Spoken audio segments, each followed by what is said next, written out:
What's up, everybody? Hope everybody's having a good day. Today, we're going to talk more about the Haunted Podcast, and specifically, I want to talk about the Nephilim. So, um, if you're new here, go ahead and subscribe. If you enjoy this type of stuff, give the video a like. I've been really into the Haunted Cosmos podcast. I've always kind of had an interest in like the paranormal, investigatory stuff, and but as a Christian, I'm always like, well, I want to know how God has made the world work, and of course, the very obvious thing with the paranormal is it's probably just demons. um, and that just makes sense. But unfortunately, a lot of people who are also interested in paranormal and are Christian don't generally make paranormal content. So when I saw the Haunted Cosmos guys start doing it, I was like, I'm in. I want to hear what you got to say. And they do have some wild theories, but I find it really interesting. So episode 5, they talk about the Watchers, and I'll tell you, it's been like difficult to follow that episode, and yeah, it's just it seemed to me the first time just and the second time I listened to it just like a bunch of random different ideas, but I think I've finally gotten it to understand like it as one video after like the third listen through. But there's a lot of stuff that they go over, and I wish they had gone a little more in depth. So that's what I want to do today. We're going to talk about the Nephilim, because that's what I'm interested in. I might do another part talking about AI, if this one, if anyone has any interest in that. But I want to focus on the Nephilim because I did some studying after their podcast, and I think I've changed my mind on who the Nephilim were in the Bible. So let's jump right into that. So the Nephilim were these mighty men that show up before the flood. I'm not going to use that fancy term that they used in their podcast. Before the flood. So we have this this phrase that shows up. We'll just hop on over there. In Genesis 6, and it's the sons of God. So let's hop over to Genesis 6 real quick. And it says in chapter 6, now it came about when mankind was beginning to multiply on the face of the land, and daughters were born to them. The sons of God saw that the daughters of mankind were beautiful, and they took wives for themselves, whomever they chose. Then the Lord said, my spirit will not remain with man forever, because he is also flesh. Nevertheless, his days shall be 120 years. The Nephilim were born on the earth in those days, and also afterward. I'm assuming that means after the flood as well.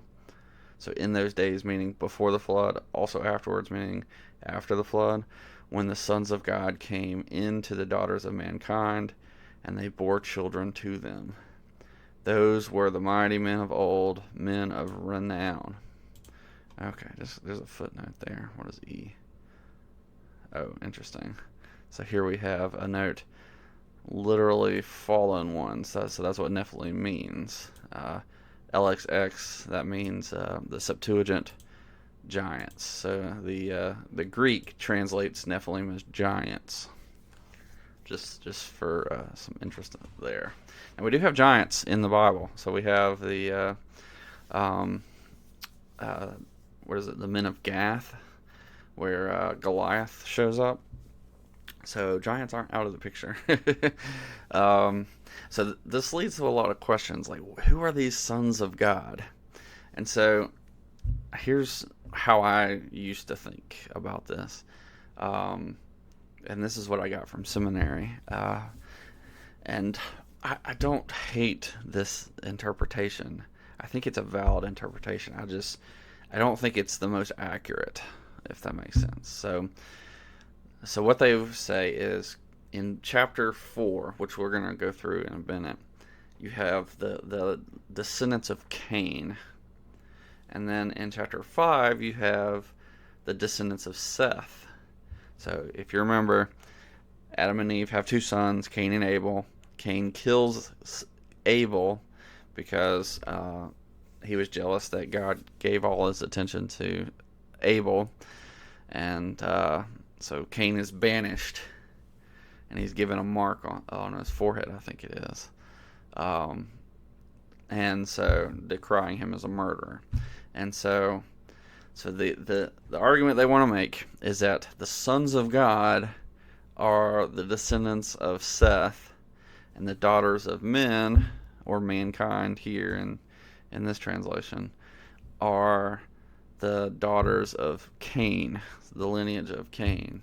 And so what they argue is that this isn't some like demonic force or anything like that. It's all it is the sons of Seth marrying the daughters of Cain. I mean, they don't have a ton of choices overall. I mean, you're marrying your sisters or your cousins or whatever. Anywho, so that's what they're arguing, is that those 2 lineages merged. Okay, and I thought that was a decent answer for a long time, but after the Haunted Cosmos podcast, I was like, I'm going to do a little more studying. And so what I did was I searched for the term sons of God. And this is what you get. You get 7 results here. And I'm going to talk about the first 5 for the moment, because there are some in the New Testament.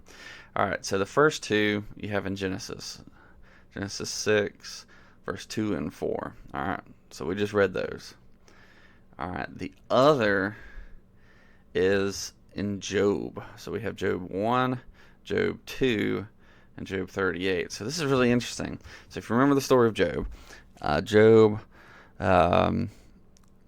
it's a really interesting book. You have the first couple chapters where we have here where there was a day when the sons of God came to present themselves before the Lord, and Satan also came among them. So this term sons of God here obviously means angels and or demons, because Satan is among the sons of God. This seems to be like a council of the angelic, angels and demons alike. And so they present themselves to the Lord, which is really interesting. And in this, you see, like, behind the scenes where Satan and God are having this debate about Job, this righteous man, and whether or not, like, he is truly godly, whether he's truly righteous. And so Job goes through this, like, hardship where God allows Satan to basically tempt him by, like, taking away everything he has and making him suffer. And then the rest of the book is just like all these debates between Job, his friends, his wife, and God. And it's thick. It's difficult to discern. But here we have, like, the sons of God have a big meeting, and Satan is there. And then the second time, we have a second term, because the first time doesn't work. Job doesn't, like, rebel against God, and neither does the second time. So they have, like, a second council, and Satan's like, hey, I didn't get to go far enough, so I'm going to go far. I need to go farther if this guy's going to turn against you. And God's like, okay, I'm going to prove that this man is righteous. He's mine. And so, yeah. So anyways, so here we have the term sons of God uh, 3 times in Job. And all 3 times it means angels or angelic, an angelic body. So there are 5 times in the Old Testament where the phrase sons of God shows up. And every time it's talking about, or okay, sorry.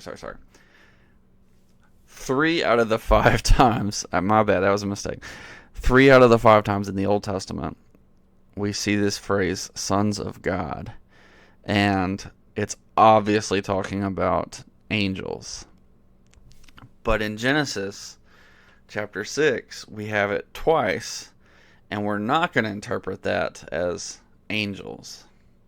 That just doesn't make sense to me.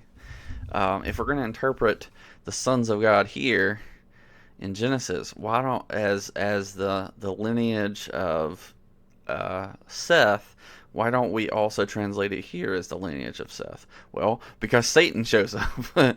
So my argument is maybe we should, since this is obviously talking about angels because Satan's there, and it seems to be like this discussion in the heavens about between God and Satan with the angels present, I think that gives credence to saying that these sons of God are actually also angelic in nature, and I'm going to argue demonic. So I didn't realize how tilted the scales were as far as that term in the Old Testament. Now, to be fair, they could be using it differently. Different authors use the same word differently, and like Moses wrote Genesis and Job, we don't really know when it was written. Everybody thinks it's early, but I mean, nobody knows. If it is early, it kind of gives credence to the idea that these are also angels. But like, it just seems like the sons of God here are meant to be angels as well. But it could be said. This is why I say the others are valid. It could be said that it's not. Now, I'm gonna go on the assumption that they are. Before we do that, there is another section that's close. So we're gonna talk about Hosea. So here we have the term sons of the living God. All right, now this is. Oops, sorry. Here we go. This is Hosea 1, 9 through 11. So in this, we have the Lord naming, I don't know, somebody. I think this is one of the children of Hosea. I could be wrong. Anyways, name him Lo Ami, because you are not my people, and I am not your God. He's talking about Israel. All right. Yet the number of the sons of Israel will be like the sands of the sea, which cannot be measured or counted. And in that place where it is said to them, "You are not my people," it will be said, the sons of the living God. This is in italics. That means it's not actually in the Hebrew. It's added for English translation. So those people who where they are said they are not my people, namely the Gentiles, it will then be said of them that they are the sons of the living God. All right, so that's interesting. So we have these people that are Gentiles. This is kind of a condemnation of Israel because of their wickedness. And this kind of is before the exile. So God is condemning Israel, and God leaves Israel. And so when Jesus shows up after the exile, we have him welcoming in the Gentiles, sweeping in the era of Gentile and Israel are alike. So all people can be saved through Christ. So the doors are flung open, and all are welcome in. And so those people who were not my people are suddenly the sons of the living God. So I think it's interesting. I mean, he doesn't say sons of God. So it is a different phrase. But I think, and we're going to get into it in a little bit about how the New Testament uses the phrase "sons of God." All right, so before we get into that, I want to go on like a little tangent here. Let's talk about let's assume that the sons of God does mean uh, the demonic. I think this leads credibility to some of the things that we're saying in the podcast. Um, and so this is kind of my unhinged theory. If they're allowed to make some, I can too. Well, this is my podcast, or whatever you want to call what I do on this channel. So I get to say whatever I want to say. So let's look at the line of Cain. Something interesting happens over here. All right, so we have, let me make sure it's on the page. There we go. Okay. So Cain, he has relations with his wife. This is after he's been kicked out of like the cool club. So he his wife gives birth to Enoch. So we see Cain's son, and he built a city named Enoch. Blah blah blah. Now Enoch was born. Now to Enoch, sorry, I can read. Was born Erod. So we have Cain, we have his son Enoch, and then he has a son, Erod, and then Erod has Mehujael, and then Mehujael has Methushael, or Methushael. There we go, I said it right. And then Methushael has Lamech. And then Lamech has 2 wives, and then we'll get into that. So Lamech's kids are the 7th generation. We'll come back to that number in a minute. But here we have something interesting happens. So Lamech, because this is basically the end of the genealogy right here. This is the whole genealogy. So Lamech, his first wife Ada, gives birth to Jabal.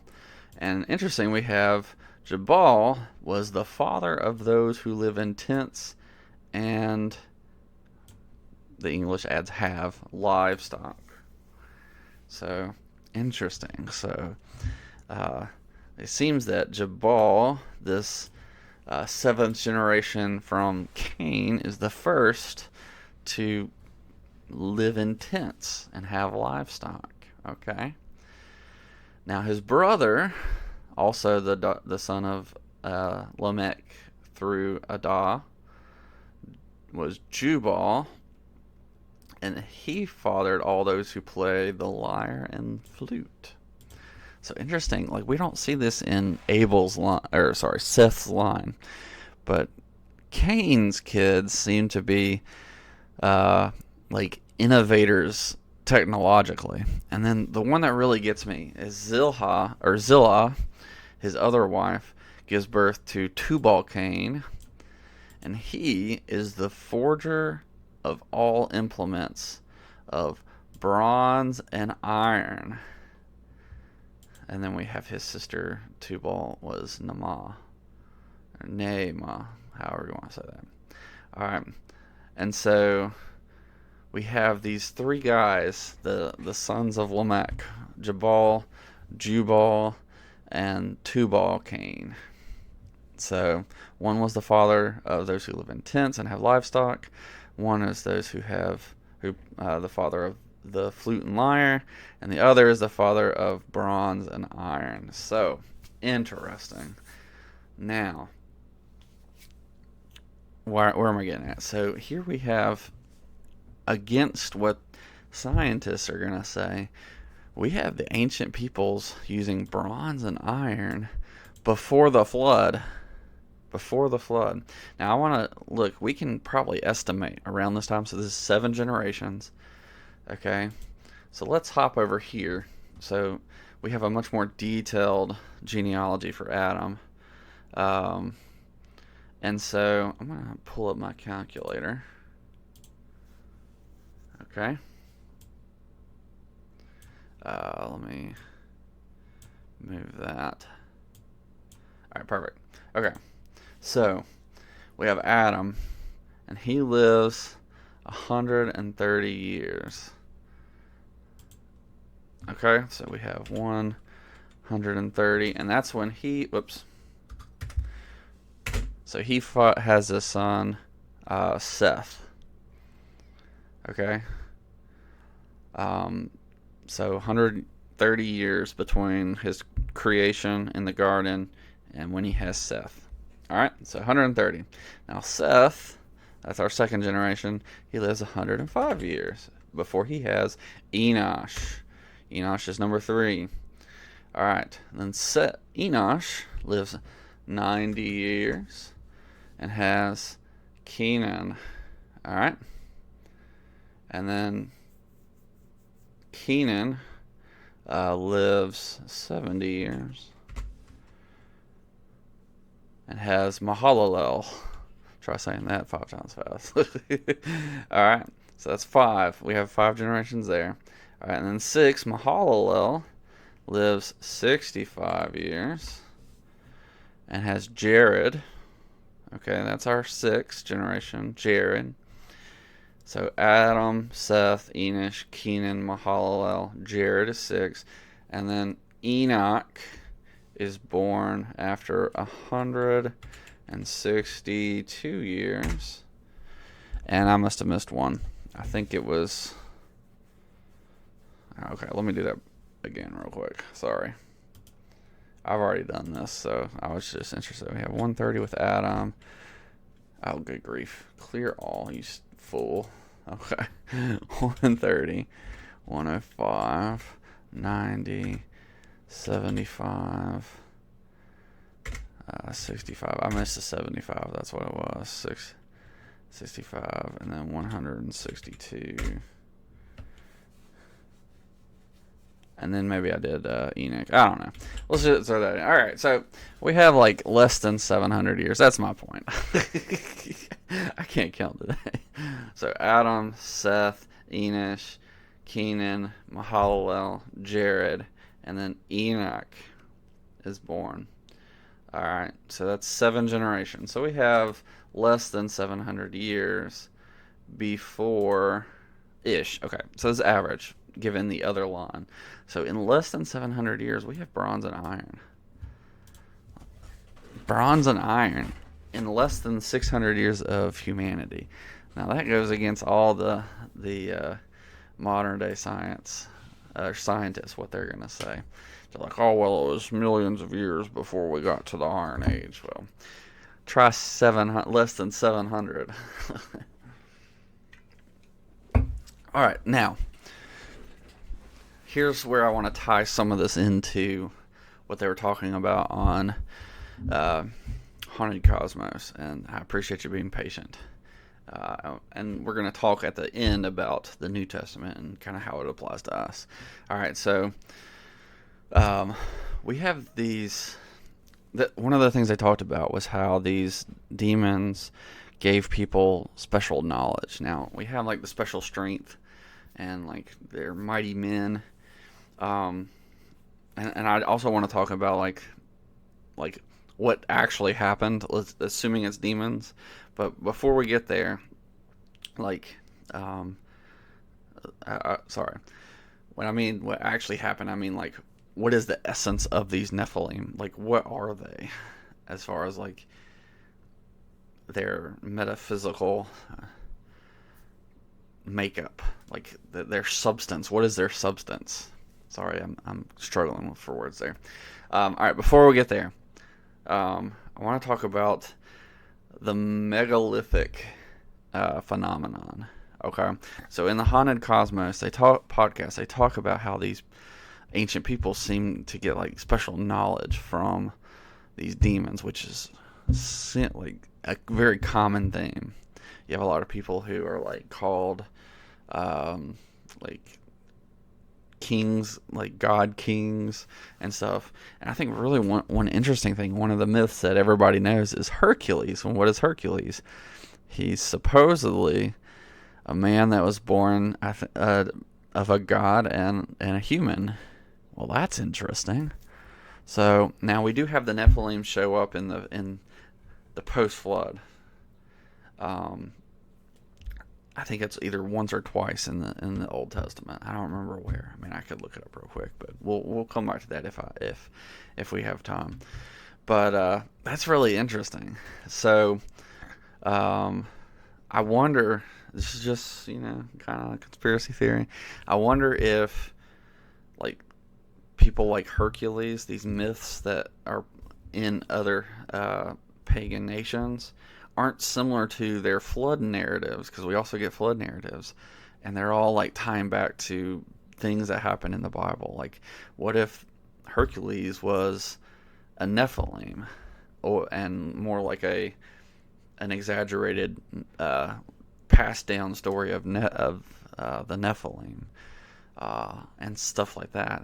I think that's really interesting thought, that some of these like demigod characters, if they were inspired by the ancient Nephilim. All right, so this other thing that we have, I'm gonna change the view here. Give me a second. So we have these megalithic structures. Of course, this changed. There we go. Okay. So these things are very interesting. All right. So if you look, like, these giant structures, what's special about them is that they're so close. Like, these gaps are just like perfect. They're perfectly fit. And I don't like, without modern tools, I don't think you can do this. Like, scientists are baffled about how this was built. All right. Here's another picture. You have like, and these are giant stones, just massive. And what's interesting about them, there's no like cement or anything between them, so they're just resting there. And I think like it's so close, like you can't slide a piece of paper between them. And I think these are in where the what's the name, the Mayans were. And so it's interesting. Let me see if I can't find. There's a good picture. So people, well, I'll just show you some more pictures. You just have like all these walls and stuff, and they're all over the world. You just kind of see these giant rocks. I think all of these are actually just in one place, but I was watching this documentary talking about these megaliths, and one of the things they talked about was um, uh, how that you would find, like, everybody attributed this to the Mayans, but there's like, um, this is a bad picture, but well, here, this might work. Okay, you can kind of see how like, you have these giant stones here, and then you have all these like little cobbled stones here, and they're like on top. Oh, this is the Incan ruins. Well, you can obviously see that these were built by different people than whoever built this, and this wall seems to be patching up what was already there. So we have these giant ancient rocks and foundations that have been built on top of, and patched up by other civilizations. And so there seems to be this ancient people that have built all these crazy things. All right, let's look at some more. So here's one. This is a giant rock. I don't know where it is, to be honest, but it's at a quarry. And so they quarried out this giant rock, and here's another side of it. It's just like this giant rock that's been quarried. It's one rock, and it's just like perfectly cut. Like, how in the world did they do these? There's another picture of it. You can kind of see them already starting to mine, and then it was just abandoned because whatever project was complete. And like, they have, I think there's several of these, but I think this is one of the main ones here. And then of course we've got like these Easter Island statue things. I mean, they're just giant. They're huge, and like, they were cut out of the rock and like moved across the island. Like, I mean, these things are huge. You have like this giant rock here, and it's like perfectly square cut through the middle. Like that is not easy to do.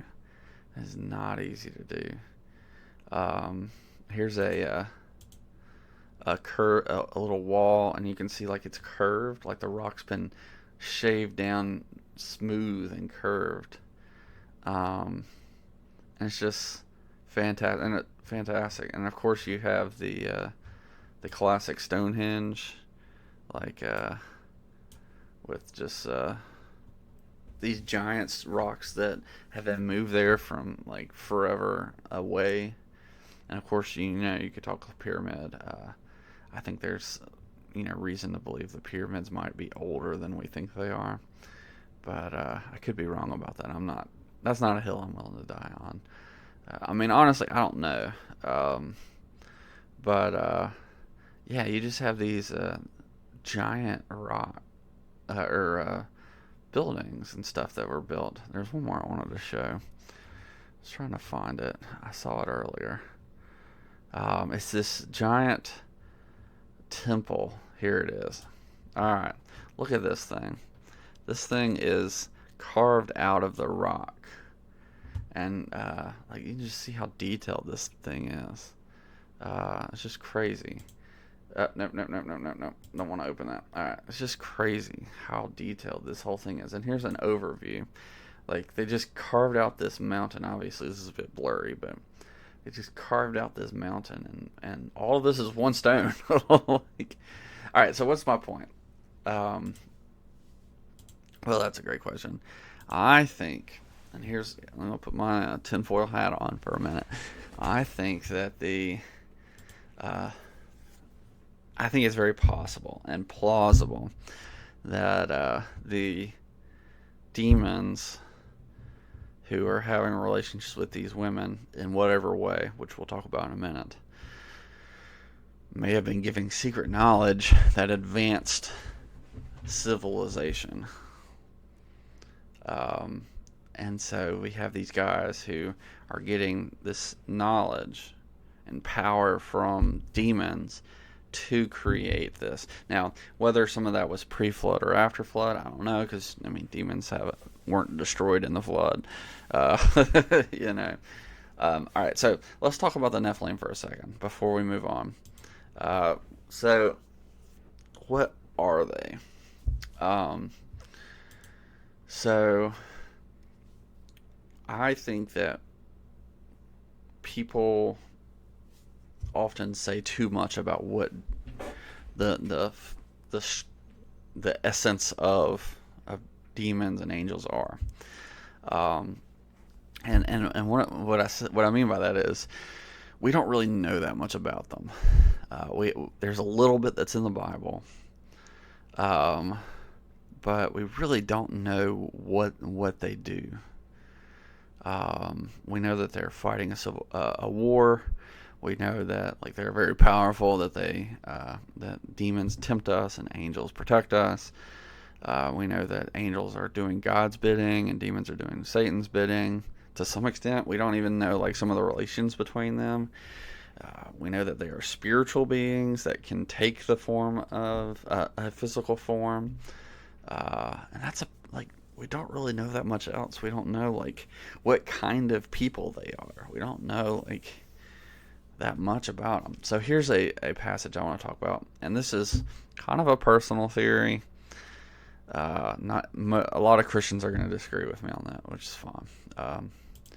So this is talking about the resurrection. Now, I'm not doubting the resurrection, but I question the interpretation of this, and I have a good reason.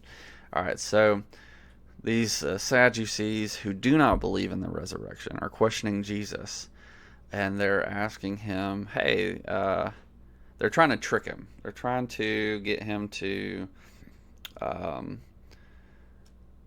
make a stance on what the resurrection, whether or not there's a resurrection, because there's a big debate back in the day between the Pharisees and the Sadducees about whether the resurrection was actually real, because this was before Christ, so whatever. And, there's this old, like, pastoral story about, well, the Sadducees didn't believe in the resurrection, and that's why we called them the Sadducees, because they were sad, you see. It's kind of dumb. Anyways, but I've never forgot it. So they posit this question to Jesus, trying to get him to make a call on into which camp he's in. All right, and so he says, all right, so in the Jewish law, a brother dies and his wife has no children or no sons, and so the brother of that man is supposed to marry the wife and give her a son, so that the lineage of his brother continues.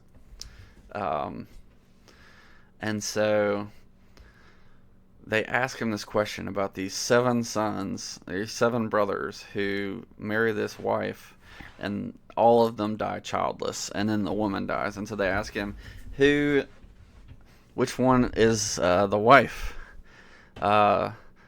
in heaven, in the resurrection? They're going to call it the resurrection.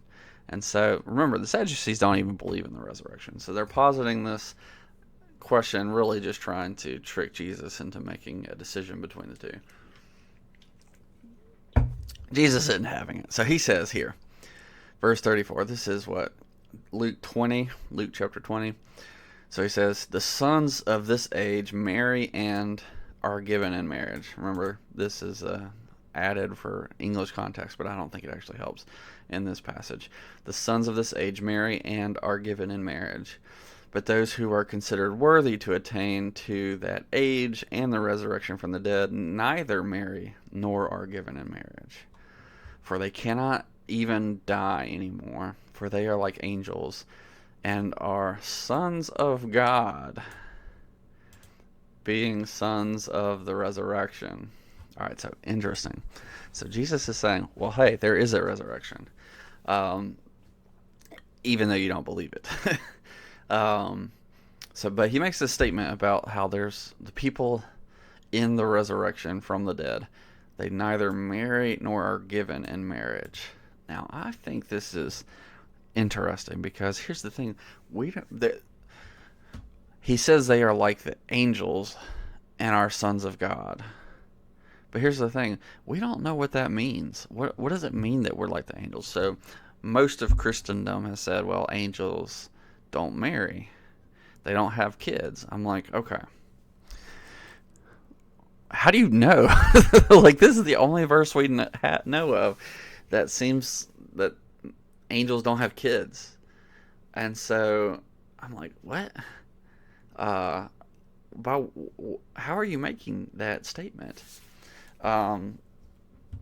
So I think the obvious point here is that let's talk about the not given in marriage. I think that's referring to this woman who is given in marriage to the brother for the law, and the reason that never happens anymore is because they cannot even die anymore. And I think they don't marry. Why? Because they're like the angels and are sons of God. All right.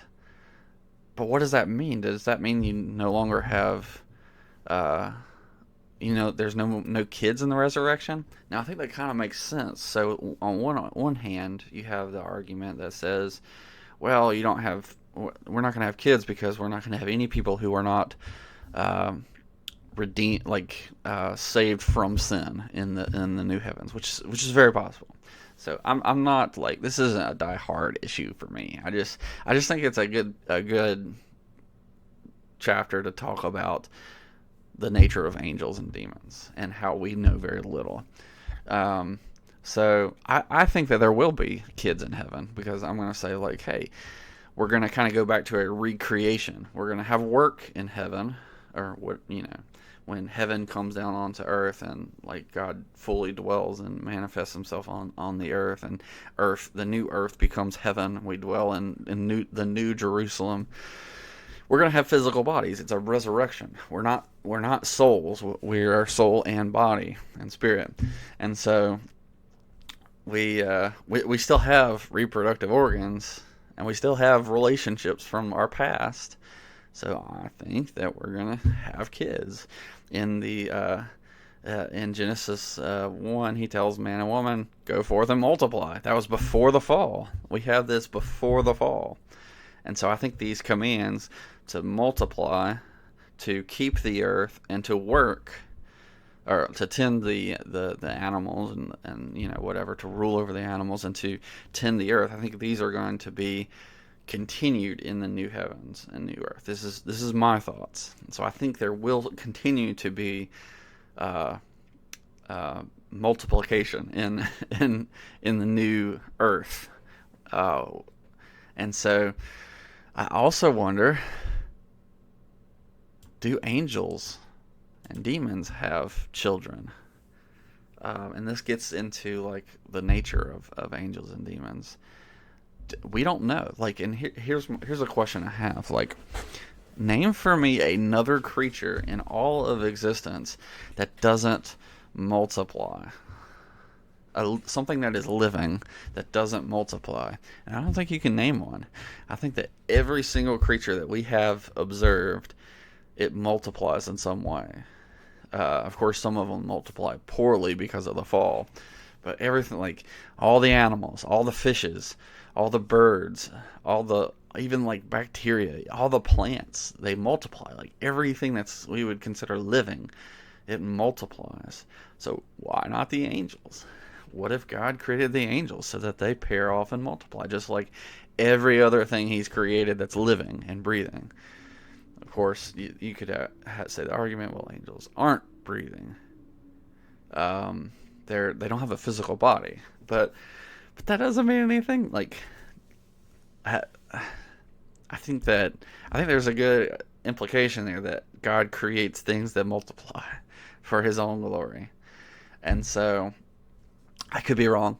If we get to heaven and we find out, oh, angels are celibate, they don't have any kind of like relation with each other that would cause multiplication, okay. And if we get to heaven and like marriage is over, there's never going to be any more kids, okay, fine.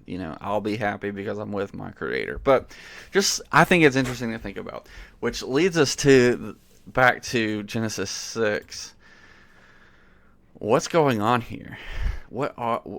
How are the sons of God, if we're going to call them angels, having kids?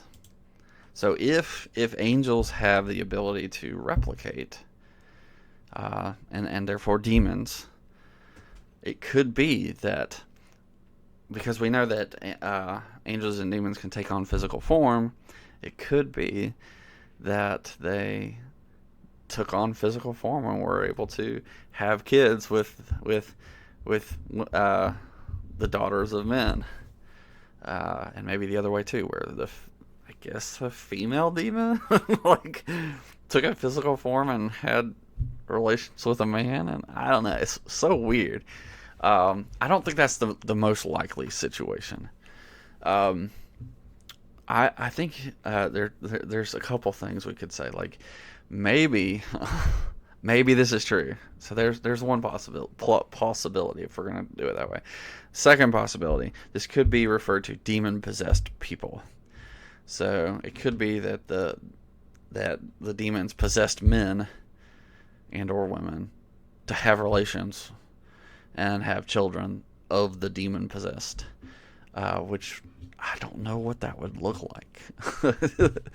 Like, what does a kid born of that look like? Like, are they able to manipulate like biology to make people stronger? I don't know. And it could just be that the Nephilim, these mighty men, that they themselves were demon possessed. I don't know, and that's why they were mighty. A third option is that, and this is interesting. So in the UFO community, which I'm going to say UFOs, generally aliens are not real, and that they're actually just demonic, pretending. And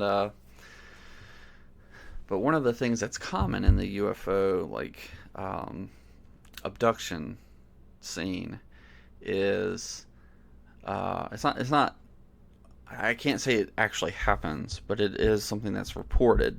Just for clarification, is like for men to have semen stolen and for women to be impregnated in these abductions. Like it's something that happens in these abductions, supposedly. So I don't know if these are dreams. I don't know if this is real. I've never looked into that. But this is something that is reported often. So the truth of it, I don't know. So I think there's a possibility that the demons could have been up to the same play and were basically just, pairing people off. Demonic rape, if you will. And potentially that still goes on. So I don't know. It's weird. It's really weird. Again, I have no proof that this actually happens, but it is something that's reported. So it is a claim that people who claim to have been abducted sometimes claim. It is common enough to be a pattern. I don't think it happens every time someone's abducted, but anywho. So I don't know. I don't know which of those is. I probably lean toward the middle one, where the demon possessed are having kids. I really don't know, and I don't think there's enough evidence for us to make an exact claim. All right, last thing I want to talk about. So let's talk about the New Testament and how what this means for us today as Christians.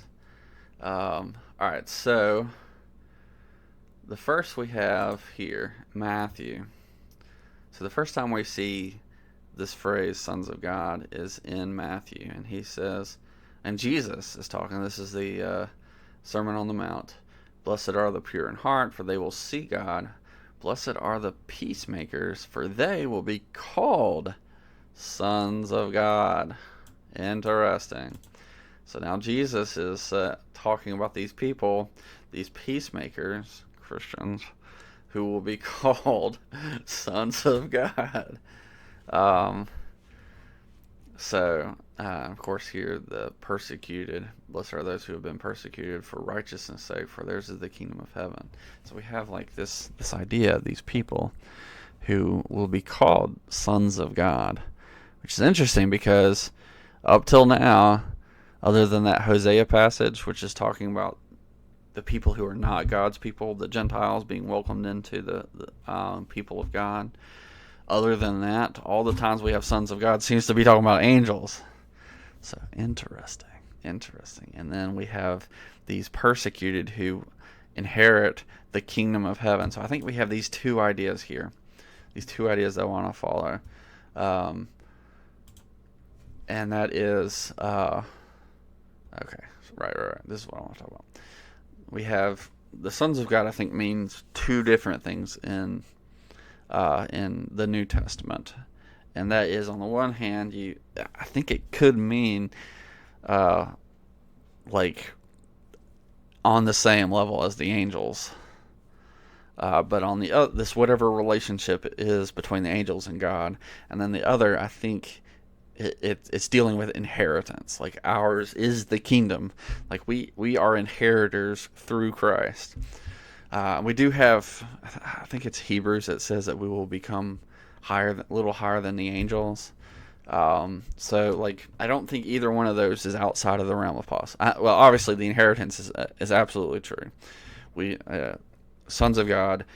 The probably the primary application for us is that we will be inheritors of the kingdom of God. So when Christ returns in all his glory, we'll be the ones who inherit as Christians, because we are the sons of God. So some translations like this one, this is the New American Standard, they add "and daughters," which I think actually misses the point. So obviously this is not in the Greek. It's just the sons of God, and they do that because they want, like, well, we won't make sure women are included. They know that they're included in this. Well, I think that just means you have a bad teacher, because women, you are a son of God. All right. There is no distinction between men and women in Christ. You are a son of God, meaning an inheritor. So it's not sons and daughters. Like, I know in the modern age, sons and daughters inherit, but in biblical times, only the sons inherit, because the woman's going to inherit everything with her husband. And so, sons of God, you are a son of God. But I think also, interesting, Paul uses this 3 times in Romans. And, of course, the 3rd time here, this is a quote from Hosea. And so, but the other 2 times, like, it's in Romans 8, and he's talking about these that we as Christians are the sons of God. So those who are being led by the Spirit of God, they are sons of God. Those eagerly awaiting creation, for the eagerly awaiting creation waits for the revealing of the sons of God. Well, that's Christians. So we have Christians being called the sons of God. So I think there's two things there, where, like, this idea that we are the inheritors of God's kingdom, and maybe that this is talking about our angelic status before God. So interesting. All right, he also uses the same thing in Galatians. For you all, here's more direct. You are all sons of God through faith in Jesus Christ. And then the next chapter, because you are sons, God has sent the Spirit of His Son into our hearts, crying, Abba, Father. So, very personal here. And then this is in contrast. So Romans and Galatians contrast this other group, the sons of disobedience. And then Colossians, the sons of disobedience. So you have this, like, contrast between the sons of God, which is us as Christians, and the sons of disobedience, upon whom the wrath of God is going to fall. The wrath of God comes on the sons of disobedience. The wrath of God is coming on the sons of disobedience. So, obviously, the sons of disobedience are demons, but also all who have rejected Christ, those who have rejected righteousness and obedience. So, interesting. That was a long video about, hopefully, a deep dive into everything Nephilim in the Bible. So, obviously, the Haunted Cosmos, they didn't spend a ton of time on the Nephilim. They were just linking it to all these other mythos, which I think is fun. I'm more interested in what the Bible says. I don't say that as judgment on what they're doing, because I really enjoy their podcast. But I want to find the truth. Like, what are the Nephilim? What does it mean? And I feel like I've come as close as I can. Like, they seem to be in some way the result of demonic activity among the early peoples of Earth, and it seems like they have given, like, extra power and knowledge to these ancient peoples, and I think that actually leads a little credibility to some of the things they talk about in the episode. So, very interesting stuff. Again, I used to believe, and this is like last week, before I listened to this podcast and started, like, I need to know what I think about the Nephilim. Before that, I was on the line of Cain, line of Seth bandwagon, but now that I've, like, really looked into the term sons of God in the Bible, I'm like, I think that I'm a lot more in line with them, as saying this is an obvious demonic activity. So let me know what you think. If you made it this far, I appreciate you listening to some rando on the internet ramble about about demons in the Bible and the Nephilim. Not a normal conversation that people have, but it is for me. Me and my friends at church have been debating this for a week now, and it's about all I can talk about. So, thanks for listening. I appreciate you. If you got any thoughts on this, leave them in the comments. If you got any topics you want me to discuss about all this, let me know. If you disagree with me, let me know. I'm interested to hear your side. Again, some of the guys at my church, they definitely disagree with me on this. Like, I was having a debate with one of the older guys in my church, and he's like, I don't believe that the Nephilim are the sons of God as demons. I was like, hey, respect, I love you as a brother, anyways. I'm fine with being a little crazy. I guess like I've been moving more and more toward interpreting a lot of things as spiritual rather than physical. And I do want to be careful. I don't want to just interpret like everything as demons. But we live in a world where there's spiritual forces actively fighting for the souls of man. And I think we've got to remember that, because sometimes in this modern world it's hard to remember. So yeah. So those are all my thoughts. Hope you enjoyed that. Thank you for watching, and I'll catch you next time. I'll probably do a part 2 talking about the AI as well. Maybe. We'll see. Peace.